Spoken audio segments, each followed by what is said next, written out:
Ki Pulit ke jela ki Kyntu ya ki Nongshong Shnong ka Nong ba Shilong ba kim day ban Shim ya ka an Hala ki kti. Habya kren bat kilat pathai khubor USP ka East Khasi Hills uritu Raj Ravi ulaong ba ki Pulit ki dang tokit bania ha kabya day ba ka jingsha penyap badang shen ki Nong balasngi ha ichamati bat mauro bat ki pajba ki day banya snok ti rengkat bat ki Pulit. Ha ka ju kapor ka seng Khasi Students Union ka maham banya ki ting lada ki Pulit ki beteng ban yai kem ya ki dekhot ki jongka. Incidents and the crimes that have taken place.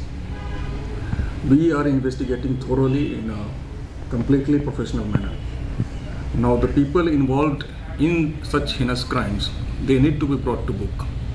I only urge all the peace-loving citizens not to take law into their own hands, abide by law and cooperate with police in these investigations.